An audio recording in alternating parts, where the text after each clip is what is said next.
Yes news में आप सभी दर्शकों का स्वागत है। मैं आपके साथ इलियास बड़ेखर। आइए देखते हैं आज की खबर क्या कहती है।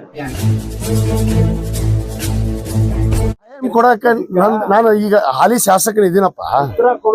ನಾನು ಹಾಲಿ ಶಾಸಕನ ಕಾಂಗ್ರೆಸ್ ಪಕ್ಷದ ಶಾಸಕನಾಗಿ ಇದ್ದೀನಿ.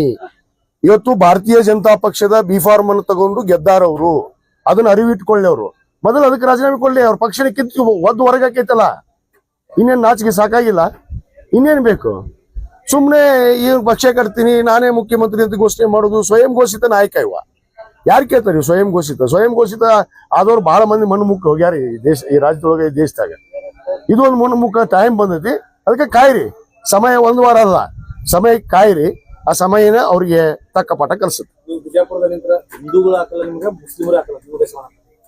ಅಲ್ಲ, ನೋಡೋಣಲ್ಲ, ಅದು ಚುನಾವಣೆ ಬಂದಂತ ಸಂದರ್ಭದಲ್ಲಿ ಮಾತಾಡ್ತೀನಿ.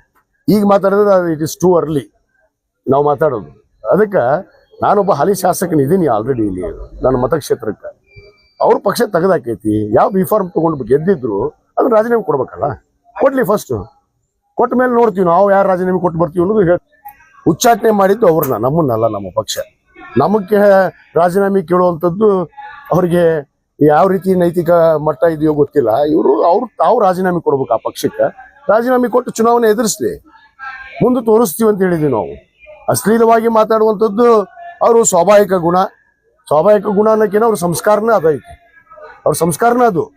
ಏನು ಕಲ್ತಿಲ್ಲ, ಜೀವನದಲ್ಲಿ ಕಲಿಯೋಕ್ಕೂ ಸಾಧ್ಯ ಇಲ್ಲ. ಇಷ್ಟು ವರ್ಷ ಆಗೈತಿ ಆ ಮನುಷ್ಯನಿಗೆ, ಇನ್ನೇನು ಕಲಿತಾರೆ? ಕುಣಿಗೆ ಹೋಗೋ ವಯಸ್ಸಿನಾಗ ಬಾಯಿಗೆ ಬಂದಿದ್ದು ಮಾತಾಡ್ಕೊಂತ ಹೋಗ್ಬಿಡುದು. ಎಷ್ಟು ದಿವಸ ಇರ್ತೀವಿ ಅನ್ನೋದು ಅವ್ರಿಗೆ ಗೊತ್ತಿಲ್ಲ. ಅದಕ್ಕೆ ನಾನು ಹೇಳಿನಿ, ಅವ್ರ ಟೈಮ್ ಬಂದ್ಬಿಟ್ಟೈತಿ. ಪಾಪ ಅವ್ರ ಟೈಮ್ ಮುಗ್ದೈತಿ. ಯಾಕಂದ್ರೆ ರಾಜಕೀಯ ಜೀವನದ ಒಂದು ಟೈಮೇ ಮುಗಿದಂತೆ ಕಾಣ್ತಾ ಇದೆ.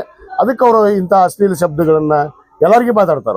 ಅವ್ರಿಗೆ ಹುಟ್ಟಾರ, ಇವ್ರಿಗೆ ಹುಟ್ಟಾರ, ಸಹಜವಾಗಿ ಹುಟ್ಟಿದ ಬಗ್ಗೆನ ಮಾತಾಡ್ತಿರ್ತಾರ. ಅವ್ರಿಗೆ ಅವರೇ ಪ್ರಶ್ನೆ ಹಾಕೊಳ್ಳಿ, ಅವ್ರು ಸ್ವಲ್ಪ ಚರ್ಚೆ ಮಾಡಲಿ. ಯಾರಿಗೆ ನಾವು ಹುಟ್ಟಿವಿ ಅನ್ನೋದನ್ನ ಇಡೀ ಕರ್ನಾಟಕ ರಾಜ್ಯ ಗೊತ್ತೈತಿ, ಇಡೀ ದೇಶಕ್ಕೆ ಗೊತ್ತಿದೆ ನಾವು ಯಾರಿಗೆ ಹುಟ್ಟಿವಿ, ಏನು ಆಗಿದ್ದೀವಿ ಅಂತೇಳಿ. ಇವತ್ತು ಅವ್ರು ಏನಾಗಿದಾರ, ಅವ್ರ ಮನೇಲಿ ಯಾರು ಹುಟ್ಟಿದ್ರು, ಇವ್ರು ಯಾರಿಗೆ ಹುಟ್ಟಾರ ಅನ್ನೋದು ಅವರೇ ಪ್ರಶ್ನೆ ಮಾಡ್ಕೊಳ್ಳಿ. ನಾನು ಅದನ್ನ ಹೇಳಕ್ ಹೋಗೋದಿಲ್ಲ. ಆದ್ರೆ ಮೊದಲು ಇವತ್ತು ಒಂದು ಪಕ್ಷ ಏನು ಇವ್ರಿಗೆ ಕಿತ್ತಿ ಒದ್ದು ಹೊರಗಾಕೈತಿ, ಅಲ್ಲಿ ರಾಜೀನಾಮೆ ಕೊಡು ಅಂತ ಹೇಳ್ರಿ. ರಾಜೀನಾಮೆ ಕೊಟ್ಟು ಇಲೆಕ್ಷನ್ ನಿಂದಿರ್ಲಿ, ಮುಂದೆ ಬರ್ತೀವಿ. ಶಿವಾನಂದ ಪಾಟೀಲ್ ಬರ್ತೀವಿ, ವಿಜಯಾನಂದ ಕಾಶ್ಯಪ್ನವರು ಬರ್ತಾರ, ಮತ್ತೆಲ್ಲರೂ ಬರ್ತೀವಿ. ಬೊಮ್ಮಾಯಿ ಅವ್ರು ಹೇಳ್ಬೇಕು, ಇವನ್ ಯಾರು ಹೇಳಕ್? ಆ ಪಕ್ಷದೊಳಗ ಇಲ್ಲ ಇವ್ ಮನುಷ್ಯ. ಬೊಮ್ಮಾಯಿಯವ್ರು ಯಾವ ಪಕ್ಷದಾಗ ಅದಾರ, ಆ ಪಕ್ಷದಾಗ ಇಲ್ಲ. ಬೊಮ್ಮಾಯಿಯವ್ರ ಬಗ್ಗೆ ಏನ್ ಮಾತಾಡ್ತಾರ? ಇನ್ನೊಬ್ಬರಿಗೆ ಹಂಗೆ ಮಾತಾಡೋದು. ಏನ್ ತೊಗೊಂಬಂದಾರ, ಏನ್ ತಂದಿಲ್ಲ, ಇವ ಏನ್ ಮಾಡ್ಯಾನ, ಇವ ಡೀಲ್ ಮಾಡಿದ್ ನನಗೆ ಗೊತ್ತಿಲ್ಲ. ಈ ಡೀಲ್ ಮಾಡಿ 2D 2C ಕೊಡಿಸಿದ್ ನನಗೆ ಗೊತ್ತಿಲ್ಲ. ನನಗೆ ಗೊತ್ತೈತೆ, ಅದನ್ನೂ ಹೇಳ್ತೀನಿ ನಾನು. ಇವ್ನು ಎಷ್ಟು ಡೀಲ್ ಮಾಡ್ಯಾನ, ಇವ್ನು ಯಾರ್ಯಾರಿಗೆ ಎಲ್ಲೆಲ್ಲಿ ಕೊಡಿಸ್ಯಾನ, ಸಂದರ್ಭ ಬರಲಿ. ಅದು ಆ ಸಂದರ್ಭ ಬಂದ್ರೆ ಅದ್ರದ್ದು ಮಾತಾಡಲಿ, ನಾನು ಹೇಳ್ತೀನಿ. ಯಾರ ಕಡೆ ಕೊಡಿಸ್ಯಾರ ಅನ್ನೋದು ಹೇಳ್ತೀನಿ, ಎಲ್ಲಿ ಐತೆ ಅನ್ನೋದು ಹೇಳ್ತೀನಿ, ಅದನ್ನೂ ಹೇಳ್ತೀನಿ.